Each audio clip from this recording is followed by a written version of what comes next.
Okay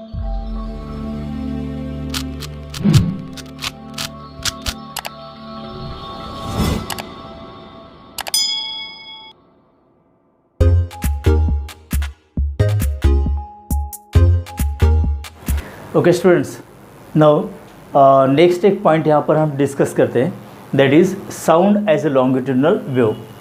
मतलब इसमें हम साउंड वेव्स कैसे प्रोड्यूस होते हैं, और sound wave are nothing but longitudinal waves. Okay, उसके बाद स्पीड ऑफ साउंड यहाँ पर कैलकुलेट करेंगे हम। वहाँ पर दो आर्टिकल्स है, Newton's formula for speed of sound and उसके बाद लैप्लास करेक्शन। ओके, तो पहले देखिए sound as a longitudinal wave. Sound wave is the example of longitudinal wave which produces alternate compression and rarefaction in the medium, and in this way the energy, that is sound energy, transfer from one point of medium to another point of medium in the form of alternate compression and rarefaction, that is known as longitudinal wave. So formation of sound wave, okay, so जहाँ पर भी दो objects collide होते हैं student, जैसे यहाँ पर देखिए पेन एंड वाइट बोर्ड, तो साउंड प्रोड्यूस होता है ना। तो sound has origin in vibrating the bodies, vibrations के अंदर साउंड एनर्जी प्रोड्यूस होती है स्टूडेंट। जैसे देखिए tuning fork, vibration of tuning fork, या फिर musical instruments, ringing bells etcetera are the sources of sound energy या फिर sound waves. For example longitudinal waves जैसे अल्टरनेट कॉम्प्रेशन रेयरफैक्शन प्रोड्यूस होते हैं, तो it is illustrated by using tuning fork. Now consider a tuning fork, this is tuning fork. Okay, it is a tuning fork as normal condition, मतलब vibrations tuning fork के अंदर अभी नहीं है। Okay, this is the tuning fork without vibrations. See the layers of airs are at equidistance and parallel to each other। अब देखिए ये एक ही डायरेक्शन में हम यहाँ पर इलस्ट्रेट करेंगे। वैसे अगर एक ट्यूनिंग फोर्क है, ओके, तो air is present surrounded by it, तो layers of airs are in 3 dimensional. Okay, तो यहाँ पर ये एक ही डायरेक्शन में यहाँ पर दिखाया है। ओके, नाउ ये जो लेयर्स ऑफ एयर्स है ये 3 डायमेंशनल होते हैं स्टूडेंट। ओके, इस तरह से 3 डायमेंशनल होता है, मतलब जहाँ पर भी साउंड प्रोड्यूस होगा that sound waves propagate in all possible directions, right. तो देखिए नॉर्मल ट्यूनिंग फोर्क अगर यहाँ पर है तो there are no vibrations produced and layers of the airs are at equidistance and parallel to each other, so there are no compression rarefactions. Okay, now when this tuning fork is set into vibrations, जैसे हम इस tuning fork को अगर rubber pad के ऊपर hammer करते हैं तो यहाँ पर क्या होगा, ये जो प्रॉन्ग्स ऑफ ट्यूनिंग फोर्क है, okay, that moves outward and inward, इस तरह से वाइब्रेट होंगे। ओके, जैसे ही यहाँ पर tuning fork, prong of tuning fork, okay, arm of the tuning fork that is known as prong of tuning fork moves outward, तो यहाँ पर क्या होगा, एक प्रेशर एक्सर्ट होगा on the layers of the air, and in this way the layers of the airs get compressed. Okay, so this is known as compression. Now the prongs of the tuning fork moves outward inward very rapidly. Okay, जैसे ही outward direction में move होगा student, it exerts pressure and layers of the airs are compressed, so a compression is formed. Okay, जैसे यहाँ पर tuning fork का arm inward move होगा student, okay, तो due to the property of elasticity of air that compression moves forward direction, तो ये compression कुछ आगे ऐसा मूव होगा student, okay, and the layers of the airs near the prongs of tuning fork get separated, so rarefaction is produced and this compression moves forward direction. Okay, now again यहाँ पर क्या होगा, when tuning fork moves outward another compression is produced, okay, and that when it moves inward rarefaction is produced. So alternate यहाँ पर ऐसे compression rarefaction, compression rarefaction, इस तरह से alternate compression rarefactions produce होंगे student, right. So this is compression rarefaction, compression rarefaction. तो alternate इस तरह से compression rarefactions in the layers of the airs produce होते हैं स्टूडेंट। सो यहाँ पर जो वाइब्रेशंस होगा ट्यूनिंग फोर्क का इनवर्ड आउटवर्ड रैपिडली, तो इस तरह से compression rarefaction rapidly produced and it moves in forward direction. Because हमें पता है कि वेव अगर प्रोपोगेट होती है तो वहाँ पर एनर्जी ट्रांसफ़र होती है during compression, okay, energy store, and during rarefaction that energy transfer to next molecules of the medium, particles of the medium. इस वजह से क्या होती है कि एनर्जी यहाँ पर ट्रांसफर हो जाती है in the air, but in the form of alternate compression and rarefaction. Okay, so sound जहाँ पर भी प्रोड्यूस होगा वहाँ पर वाइब्रेशंस होंगे and this vibrations are move in forward direction in all possible directions in the form of alternate compression rarefactions. Okay, तो इसका मतलब sound wave is nothing but the combination of alternate compression rarefaction. Okay, therefore sound is nothing but the longitudinal waves. तो इस तरह से हम यहाँ पर प्रूव कर सकते हैं student, right. So students, in this way sound wave propagate in the form of alternate compressions and rarefactions through the medium. Okay, now sound wave can be propagated through solid, liquid and gases because it is longitudinal wave. जैसे हमने characteristic में देखा है ना कि longitudinal waves can propagate through solid, liquid and gases. Okay, but it cannot pass through vacuum. तो sound wave सिर्फ material medium में से पास होता है, सॉलिड, लिक्विड और gases. Sound wave can not pass through vacuum. Now different scientist perform different experiments to establish the value of velocity of sound in air and at 0 degree Celsius in air the speed of sound it is equal to 331.5 metre per second, या फिर इसको rounded up हम 332 metre per second ऐसे याद रख सकते हैं। Okay, this is experimentally calculated value, that is value of speed of sound in air at 0 degree Celsius and it is 332 metre per second. Okay, now at room temperature पर speed of sound कितनी होती है? It is about 340 metre per second. Okay, तो जैसे temperature कम ज़्यादा होता है वहाँ पर स्पीड ऑफ साउंड भी कम ज़्यादा होती है। देखिए 0 डिग्री सेल्सियस पर 332 मीटर पर सेकंड है और रूम टेम्परेचर मतलब अबाउट 27 डिग्री सेल्सियस, तो वहाँ पर स्पीड कितनी है? 340। मतलब टेम्परेचर अगर इंक्रीज़ होता है तो स्पीड ऑफ साउंड भी इंक्रीज़ होती है। देखिए एक आर्टिकल आगे आने वाला है, that is effect of temperature, okay, pressure, humidity on speed of sound. तो ये पॉइंट्स हम डिस्कस करने वाले हैं। ओके स्टूडेंट, तो ये कुछ यहाँ पर information about the speed of sound. अब यहाँ पर देखिए Newton formula for velocity of sound, एक फार्मूला यहाँ पर है जिससे कि हम theoretically speed of sound calculate कर सकते हैं। ओके, तो फर्स्ट पॉइंट यहाँ पर देखिए, Newton's formula for velocity of sound. Okay, Newton studied the formation of sound and propagation of sound in the air. He observe that sound propagate as a longitudinal wave in the medium, that is in the air, that alternate compression rarefactions are there. Okay, he observed that during compression, see the layers of the airs are crowded, तो वहाँ पर density increase होगी. Okay, and during rarefactions the layers of the airs are get separated, तो वहाँ पर density कम होगी. देखिए during compression density increase होती है, pressure भी increase होता है, and during rarefaction density and pressure decreases. Okay, तो इसका मतलब ये कौन से मीडियम में पॉसिबल है? जिस मीडियम में इलास्टिसिटी प्रॉपर्टी है। इसका मतलब दैट प्रोपोगेशन ऑफ साउंड या propagation of longitudinal wave through any medium depends upon the elastic property of medium and density of the medium. Okay, so Newton obtain a formula that is speed of sound, V is equal to root E by rho, capital E by rho.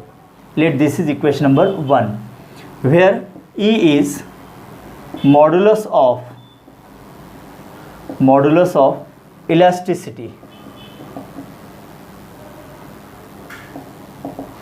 Okay, and what is rho? That is density of medium through which the sound wave is propagating. Okay ये basic formula है speed of sound के लिए for longitudinal wave. V is equal to root E by rho. ठीक है. Now Newton assume that the formation of compression rarefactions and propagation of sound okay is very slow process. मतलब formation of compression and rarefactions are very slow process. It is very slow process.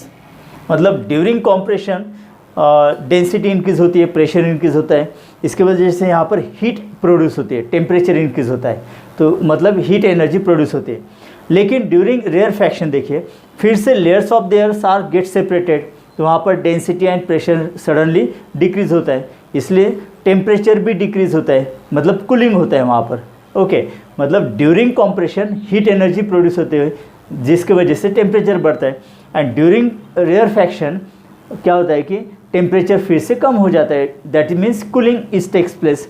Okay so as it is very slow process, तो जो heat यहाँ पर compression के दौरान produce होती है देख ठीक है, तो during rarefaction that during cooling that heat is dissipated. मतलब जहाँ पर कॉम्प्रेशन के दौरान हीट एनर्जी प्रोड्यूस होगी, okay during rarefaction during cooling that heat is dissipated utilize होती होगी. मतलब इसका कि temperature of medium remains same because as this is slow process, so it gets sufficient time for the dissipation of heat energy.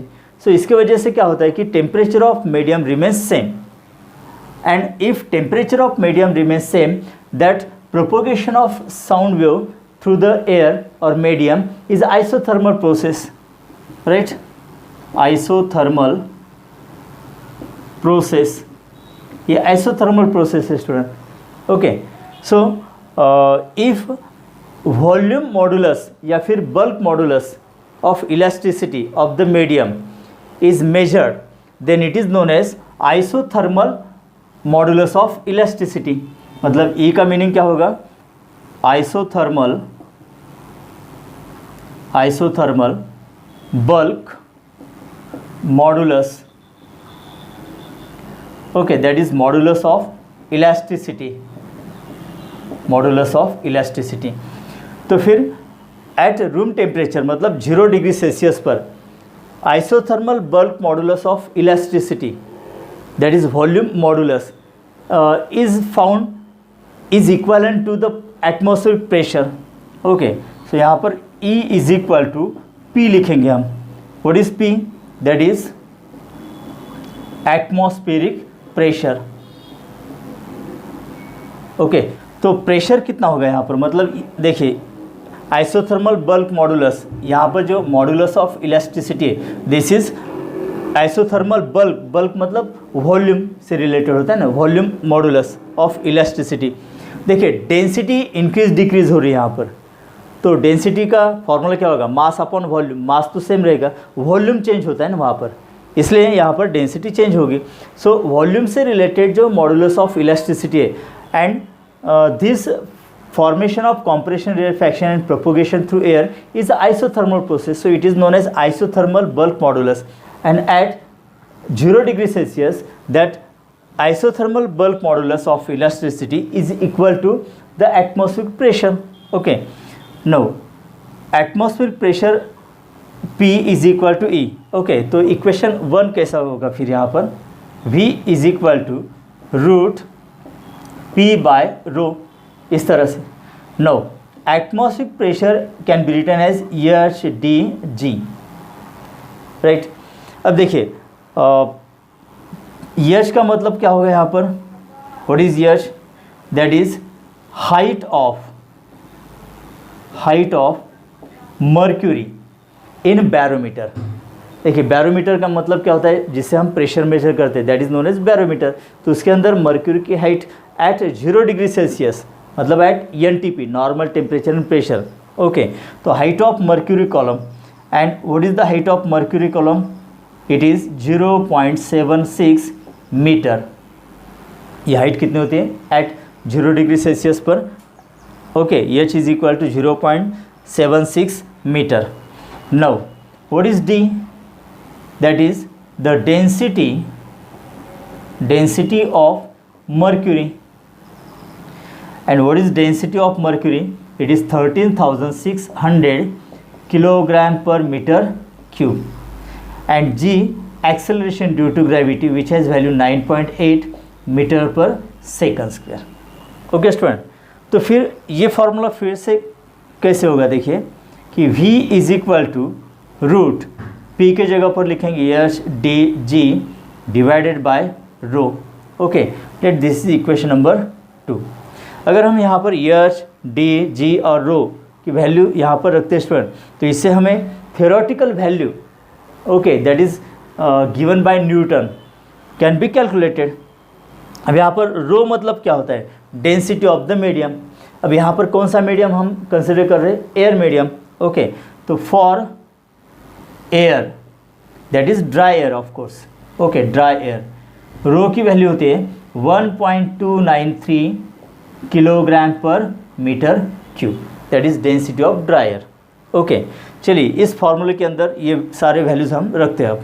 Okay, देखिए student, V is equal to root, no H की value कितनी है 0.76 into D, density of mercury, that is 13,600, okay, into G 9.8 divided by rho, density of medium that is air 1.293। देखिए इसको अगर complete करते हम तो वैल्यू हमें मिलेगी। तो डायरेक्ट कैलकुलेशन करके भी वैल्यू हम ऑब्टेन कर सकते हैं, या फिर लॉग टेबल का यूज़ कर सकते हैं यहाँ पर। ओके, देखिए लॉग टेबल का यूज़ करेंगे हम यहाँ पर। लॉग ऑफ 0.76, देखिए तीनों टर्म मल्टीप्लिकेशन में, अगर मल्टीप्लिकेशन में टर्म है जो उनके लॉग की एडिशन होती है, तो log of 0.76 plus log of 13,600, okay, plus log of 9.8। तो चलिए इनका लॉग पहले देख लेते हैं हम। तो कैरेक्टरिस्टिक इसका कितना होगा, 0.76 है, मतलब बार 1। ओके, 13,600, तो देखिए जनरली डेसिमल पॉइंट यहाँ पर होता है, तो डेसिमल पॉइंट के पहले कितने डिजिट्स है, 1 2 3 4 5, तो इसका कैरेक्टरिस्टिक है 4 पॉइंट। यहाँ पर कितना होगा, 0 पॉइंट। ओके, तो इनकी एडिशन होगी स्टूडेंट्स यहाँ पर। देखिए स्टूडेंट्स यहाँ पर लॉग ऑफ 0.76 कितना है, 8808। लॉग टेबल के अंदर इनकी वैल्यूज चेक कर लीजिए आप। 13 का 6 में देखिए 1335 होता है, ओके, और 98 का 0 में 9912। अब ये तीनों मल्टीप्लिकेशन में, तो लॉग की एडिशन होगी। देखिए 8 + 5 13, 13 + 2 15, carry 1, 3 1 4 5, okay, then 8 + 3 11, 11 + 9 20, carry 2, then 8 + 1 9, 9 9 18, 18 + 2 20, carry 2। अब यहाँ पर +4 और कैरी ऑलवेज पॉजिटिव होता है, +2 दैट इज 6, बार 1 का मतलब नेगेटिव -1, तो 6 - 1 that is 5, so this is 5.0055। Okay, अब यहाँ पर एक टर्म बाकी है 1.293, तो ये डिनोमीटर में, तो इसका लॉग इसमें से माइनस करना होगा। So minus log of 1.293 is equal to minus, इसका कैरेक्टरिस्टिक 0 है स्टूडेंट। ओके, नाउ अब इसका लॉग देखना है हमें, तो लॉग कैसे देखेंगे, 12 का 9 और मीन डिफरेंस 3 उसमें ऐड करेंगे। देखिए लॉग टेबल के अंदर 12 का 9 में देखिए, 12 का 9 में देखिए 1106, लॉग टेबल, लॉगरिथम टेबल में देखना है आपको। 12 का 9 में, देखिए 12 का 9 में कितना है 1106, और फिर एक डिजिट और बचता है 3, तो उसी लाइन में आगे देखिए मीन डिफरेंस 3 में कितना है 10 है, मतलब 1116 हो जाएगा। ओके, अब इनका डिफरेंस लेना है स्टूडेंट। 15 माइनस 6 दैट इज़ 9, यहाँ पर कैरी 1 आ गया, तो 1 + 1 2 हो जाएगा। 5 minus 2 that is 3। Okay, now 10 minus 1 9, फिर से यहाँ पर कैरी आ जाएगा। 10 माइनस, अब ये 2 हो गया तो 8। ओके, फिर से यहाँ पर कैरी 1। नाउ 5 माइनस 1 कितना होगा, ये 4 होगा। हमने यहाँ पर क्या किया है कि तीनों लॉग की एडिशन किए, उसमें से 1.293 का लॉग सब्सट्रैक्ट किया है स्टूडेंट। ओके, अब ये स्क्वायर रूट में है ना, स्क्वायर रूट में, तो इसलिए इसको यहाँ पर मल्टीप्लाई करना होगा 1/2 से, है ना।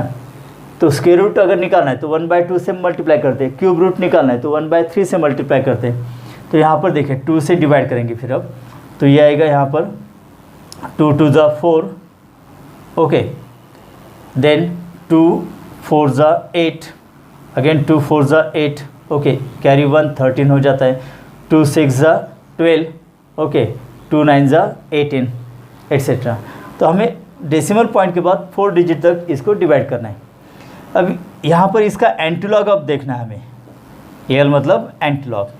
ओके, अब एंटीलॉग देखना है यहाँ पर, तो कैसे देखना है, डेसिमल पॉइंट के बाद जो डिजिट्स होते हैं, मतलब 44 का 6 में देखना है, और उसमें मीन डिफरेंस 9 ऐड करना है स्टूडेंट। ओके, देखिए स्टूडेंट्स 44 का 6 में देखिए एंटी लॉगरिथम में। ओके, नेक्स्ट पेज पर 44 का 6 में देखिए 2793, एंड मीन डिफरेंस 9 में देखिए कितना है, उसी लाइन में 6 है, मतलब इसका 2799 ऐसे होगा। ठीक है, नो, अब एक डिजिट के बाद डेसिमल पॉइंट हम देते हैं। ओके, इनटू 10 का पावर, अब यहाँ पर देखिए मैंटिसा 4469, लेकिन कैरेक्टरिस्टिक कितना है यहाँ पर 2 है, तो 10 का पावर 2 लिखते हैं हम इस तरह से। ओके, तो फिर इसका एंटीलॉग क्या होगा, 2.799 × 10⁻²। Okay, so velocity is equal to 2.799 × 10⁻² metre per second, या फिर इसको ऐसे भी लिखेंगे हम 2. देखिए राउंडेड ऑफ अगर इसको करते हैं तो क्या होगा, फिर ये 0 होगा। ओके, 10 होगा 9 के बाद। ओके, तो ये फिर से यहाँ पर 7 का 8 हो जाता है, मतलब 2.80। ओके, इंटू 10⁻², ये राउंडेड फिगर है, इसका मतलब क्या होगा फिर 280 मीटर पर सेकंड, या फिर इसको लिखते हैं तो ये कितना आएगा फिर 279.9 मीटर पर सेकंड, बिकॉज 10⁻² ना। देखिए ये स्पीड ऑफ साउंड आती है theoretically by using Newton's formula. Okay, Newton's consideration से ये फार्मूला अगर यूज़ करते हैं स्टूडेंट, तो speed of sound in air at 0 degree Celsius कितनी आती है, 280 मीटर पर सेकंड। लेकिन एक्सपेरिमेंट द्वारा जो कैलकुलेटेड वैल्यू है by different scientist, okay, by different performing experiment, तो ये वैल्यू कितनी है 332। मतलब एक्सपेरिमेंटली कैलकुलेटेड वैल्यू से ये theoretical value given by Newton is very much shorter, बहुत ही कम है स्टूडेंट। ठीक है, देखिए एरर अगर आ जाता है कैलकुलेशन के अंदर तो ज़्यादा नहीं होगा, वो 1%, 2%, ज़्यादा 4 या 5% तक, लेकिन यहाँ पर डिफरेंस बहुत ही ज़्यादा है ना, 280 और 332, मतलब अबाउट 52 का डिफरेंस आता है। तो ये 16% एरर है स्टूडेंट, बहुत ज़्यादा एरर है ना, 16% एरर है। इसका मतलब क्या होता है कि यहाँ पर कुछ गलत हुआ है, कंसिडरेशन के अंदर कुछ गलत हुआ है। ओके, देखिए ये आर्टिकल है यहाँ पर Newton's formula for velocity of sound, अगर इससे हम कैलकुलेट करते हैं तो इसकी वैल्यू 280 मीटर पर सेकंड ही आती है। तो इसका मतलब ये एरर नहीं होगा। ओके, कैलकुलेशन में एरर नहीं है, लेकिन कंसिडरेशन में कहीं पर गड़बड़ी हो गई। ओके, तो इसका मतलब क्या है कि Newton's formula for velocity of sound के अंदर एक डिस्क्रिपेंसी है। डिस्क्रिपेंसी मतलब एरर है, बहुत ज़्यादा एरर है, रॉन्ग है यहाँ पर। ओके, तो French physicist and mathematician Pierre Simon Laplace pointed out this discrepancy in Newton's formula for velocity of sound and made some corrections. Okay, so this is known as Laplace correction. Laplace, name of the scientist. So he pointed out the discrepancy. देखिए Newton का consideration क्या था कि formation of compression rarefactions is very slow process. Okay, तो इसकी वजह से यहाँ पर गड़बड़ी होगी। Now Laplace corrected that and he stated formation of compression and rarefaction and propagation of sound in the air is rapid process. ये rapid process है, स्लो नहीं है, फास्ट प्रोसेस है। मतलब अल्टरनेट यहाँ पर कॉम्प्रेशन रेयरफैक्शन जल्दी जल्दी फॉर्म होते हैं। It is very rapid process. Okay, तो अगर ये रैपिड प्रोसेस है इसका मतलब क्या होगा कि ड्यूरिंग कॉम्प्रेशन जो हीट एनर्जी प्रोड्यूस होगी एंड ड्यूरिंग रेयरफैक्शन जो कूलिंग होगा उसके लिए सफिशिएंट टाइम नहीं मिलता है। Okay, if it is rapid process that the heating during compression and cooling during rarefaction does not get sufficient time to get the heat energy dissipation। मतलब यहाँ पर हीट कंटेंट उस मीडियम में रहता है, एयर के अंदर ही रहता है। Okay, so it does not neutralize. Okay, so there is change in temperature internally. So यहाँ पर ये जो प्रोसेस होगी ये प्रोसेस फिर आइसोथर्मल रही होगी। देखिए यहाँ पर लिखा है आइसोथर्मल प्रोसेस। ओके, लेकिन यहाँ पर ये रैपिड प्रोसेस होने के कारण जो हीट एनर्जी क्रिएट होगी ड्यूरिंग कॉम्प्रेशन उसको सफिशिएंट टाइम नहीं मिलेगा to get neutralize during cooling in rarefactions. तो इसके वजह से हीट कंटेंट उस मीडियम में रहेगी, मतलब एयर में रहता है। So that process is not isothermal, this process is known as adiabatic process. ये एडियाबैटिक प्रोसेस होता है स्टूडेंट, एडियाबैटिक प्रोसेस। ओके, फिर एडियाबैटिक प्रोसेस के अंदर अगर हम बल्क मॉडुलस मेजर करते हैं student, so this is known as adiabatic bulk modulus of elasticity. Okay, और यहाँ पर फिर adiabatic bulk modulus of elasticity मतलब E is equal to gamma P होता है।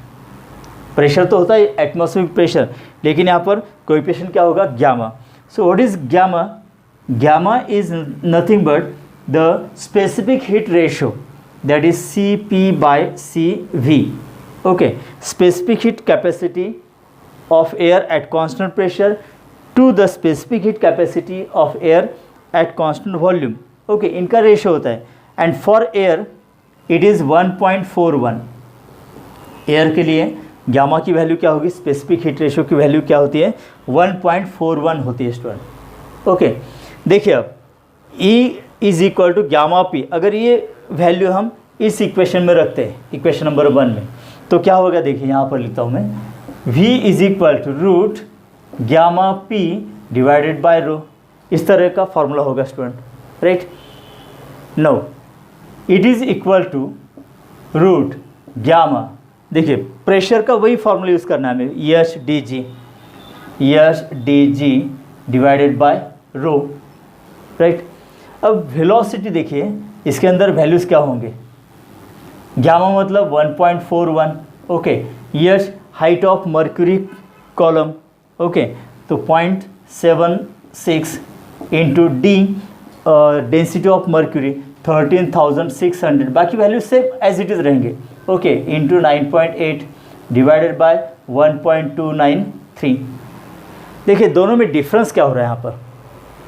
Newton consider that it is very slow process, so during compression जो heat energy produce होती है, ओके, एंड ड्यूरिंग रेयरफैक्शन जो कूलिंग होता है उसके कारण हीट न्यूट्रलाइज होती है। So this is isothermal process because temperature of the medium और एयर रिमेन्स कांस्टेंट। लेकिन लैप्लास ने क्या करेक्शन किया है कि that compression and rarefaction okay form and the propagate it is very rapid process, fast process है। इसके कारण यहाँ पर जो कॉम्प्रेशन होता है वहाँ पर जो हीट एनर्जी प्रोड्यूस होगी एंड ड्यूरिंग रेयरफेक्शन कूलिंग होता है, तो इसको सफिशिएंट टाइम नहीं मिलता है डिसिपेशन के लिए। ओके तो हीट कंटेंट रहता है मीडियम और एयर के अंदर, तो इसलिए फिर ये प्रोसेस आइसोथर्मल नहीं है, तो this is adiabatic process. Okay adiabatic bulk modulus वहाँ पर होगा, तो E is equal to gamma P, तो यहाँ पर प्रेशर को गामा से मल्टीप्लाई करना होगा। What is gamma? It is specific heat ratio and it is given by CP by CV, that is specific heat capacity of air at constant pressure to the specific capacity of air at constant volume, और ये air के लिए 1.41 होती है student. Okay equation ए के अंदर E के जगह पर क्या लिखना है? गामा पी, जो यहाँ पर लिखा है। ओके बाकी P की वैल्यू एच डी जी। ओके तो ये स्टेप देखिए कैलकुलेशन की और ये स्टेप देखिए कैलकुलेशन की, दोनों में डिफरेंस आपको क्या नज़र आ रहा है? वही डिजिट्स है सब, सिर्फ यहाँ पर न्यूमरेटर में 1.41 से मल्टीप्लाई किया है। अब इसको कैलकुलेट करते हैं हम। ओके देखिए 0.76 इंटू 13,600 इंटू 9.8, इसका जो मल्टीप्लिकेशन है और इनका लॉग यहाँ पर लिखा है देखिए। ओके तो 0.76 13,600 इंटू 9.8, ये जो लॉग है इनका, इनकी एडिशन कितने स्टूडेंट? ये देखिए यहाँ पर, ये एज इट इज़ वहाँ पर लिखता हूँ मैं, कितनी हो?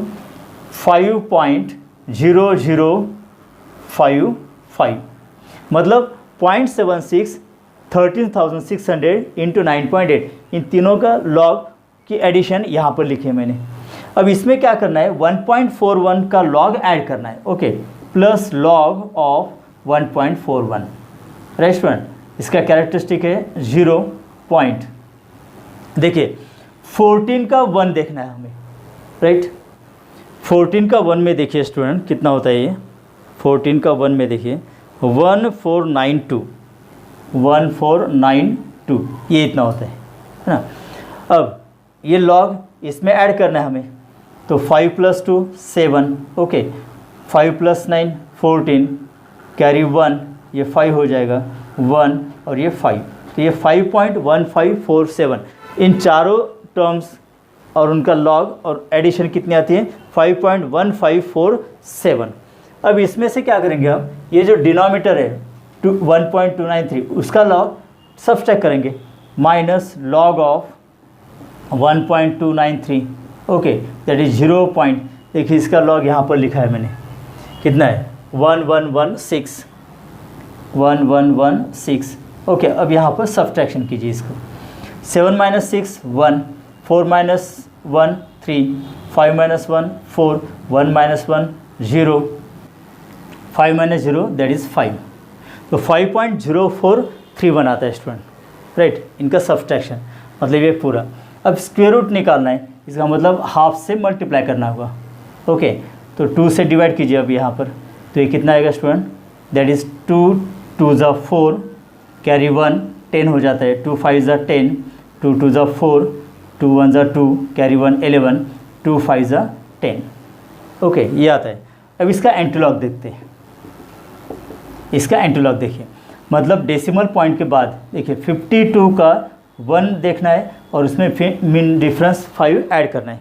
तो नेक्स्ट पेज देखिए स्टूडेंट, 52 का 1 में देखिए, 52 का 1 में है 3319, ओके और उसी लाइन में आगे जाइए, 5 के अंदर कितना है मीन डिफरेंस? 4, 2219 + 4 मतलब कितना होगा?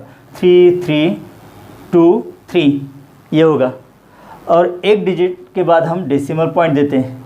अब यहाँ पर कैरेक्टरिस्टिक कितना बचा है? 2, मतलब 10⁻² लिखते हैं इस तरह से। ओके तो फिर देखिए वेलोसिटी की वैल्यू कितनी आएगी? 3.323 इंटू 10⁻² मीटर पर सेकंड, या फिर अगर 10⁻² से हम मल्टीप्लाई करते हैं मतलब 100 से, तो ये डेसिमल पॉइंट 2 के बाद चला जाएगा 332.3 मीटर पर सेकंड। ओके तो लैप्लास करेक्शन करने के बाद स्पीड ऑफ साउंड की वैल्यू कितनी आती है? थियोरेटिकली 332.3, मतलब exact similar to the experimental value, calculated value जो है एक्सपेरिमेंटल उसके बराबर आती है ना 332 metre per second eight 0 degree Celsius. मतलब यहाँ पर जो लैप्लास ने करेक्शन किया है उससे ही एकदम करेक्ट है, it is very correct. Okay, so in this way student we discuss how sound waves are produced as in the form of longitudinal waves. उसके बाद 2 पॉइंट हमने डिस्कस किए to find out the theoretical value of speed of sound okay in air at 0 degree Celsius. तो Newton's का formula, उसके आधार पर हमने एक वैल्यू निकाली थी 280, लेकिन वहाँ पर बहुत ज़्यादा एरर है बिकॉज वहाँ पर एक कंसिडरेशन रॉन्ग हुआ था by Newton. Okay, so it was corrected by which scientist? Laplace. तो that is why it is known as Laplace correction. ये करेक्शन हुआ है यहाँ पर। ओके, और करेक्शन करके हुए फिर एक्चुअल वैल्यू थ्योरेटिकल कितनी आती है? 332 मीटर पर सेकंड, जो एग्जैक्टली बराबर है, किसके बराबर है? जो एक्सपेरिमेंटल कैलकुलेटेड वैल्यू है, that is the speed of sound at 0 degree Celsius 332 metre per second. Right student?